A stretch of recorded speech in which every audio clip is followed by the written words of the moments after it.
नमस्कार दोस्तों, आपका स्वागत है हमारी चैनल अवेकनिंग इंडिया पर। आज हम बात करेंगे भारतीय वायुसेना के सबसे अहम प्रोजेक्ट तेजस Mk-1A और Mk-2 की। बड़ा सवाल यह है कि क्या ये लड़ाकू विमान वास्तव में मिराज 2000, Su-30 MKI और पाकिस्तान के F-16 एव JF-17 जैसे जेट्स से ज्यादा ताकतवर और स्टेल्थ साबित होंगे, और तेजस Mk-2 का विकास आखिर किस स्तर तक पहुंच चुका है। सबसे पहले बात करते हैं स्टेल्थ डिजाइन की। तेजस Mk-1A का रडार क्रॉस सेक्शन केवल 0.1 से 0.5 वर्ग मीटर है, यानी दुश्मन का रडार इसे पकड़ ही नहीं पाएगा जब तक कि तेजस खुद उसे निशाना न बना ले।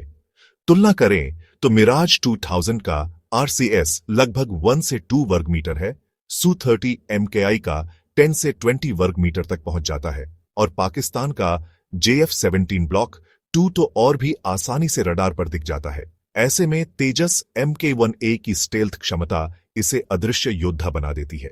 अब आते हैं रडार सिस्टम पर। तेजस Mk-1A को मिला है आधुनिक ESA रडार, जो एक साथ 50 टारगेट ट्रैक कर सकता है और 200 किलोमीटर से ज्यादा दूरी तक देख सकता है।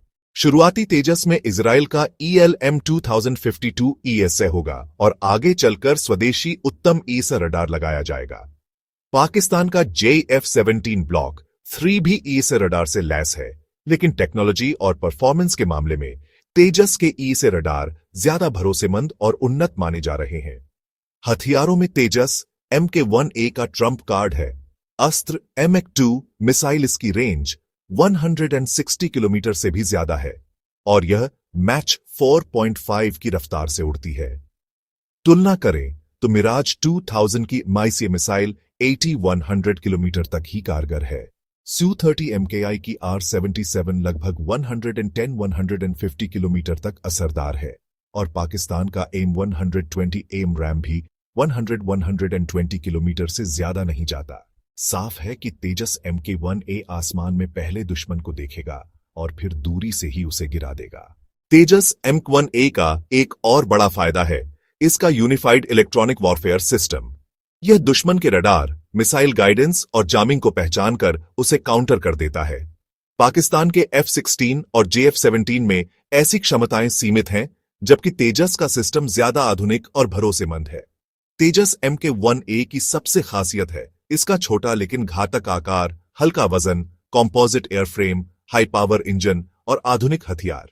यही वजह है कि यह मिराज 2000 और Su-30 MKI जैसे बड़े और पुराने विमानों से ज्यादा लचीला, ज्यादा घातक और ज्यादा कॉम्बैट रेडी बन चुका है। अब बात करते हैं तेजस Mk-2 प्रोग्राम की प्रगति की। 2025 तक इसका पहला प्रोटोटाइप लगभग 60-75% तैयार हो चुका है। HAL और ADA इसे डिजिटल मैन्युफैक्चरिंग तकनीक से असेंबल कर रहे हैं। इसमें नया GEF 414 INS-6 इंजन लगाया जाएगा, जिसकी थ्रस्ट 98 kN है, जो Mk-1A के इंजन से कहीं ज्यादा शक्तिशाली है। भारत और अमेरिका के बीच हुए समझौते के तहत यह इंजन भारत में ही बनेगा और इसमें 80% तक टेक्नोलॉजी ट्रांसफर होगा। यह भारत की आत्मनिर्भरता के लिए बड़ा कदम है।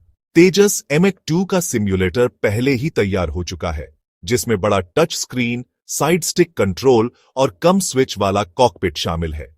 यह नई पीढ़ी का डिजाइन है जिसमें सेंसर फ्यूजन, ज्यादा पेलोड कैपेसिटी और आधुनिक इलेक्ट्रॉनिक वॉरफेयर सिस्टम होंगे। इसकी पहली उड़ान अब 2026 तक तय मानी जा रही है और 2028-2029 से इसके वायुसेना में शामिल होने की संभावना है। अगर आपको यह जानकारी पसंद आई हो तो वीडियो को लाइक, शेयर और सब्सक्राइब करना ना भूलें।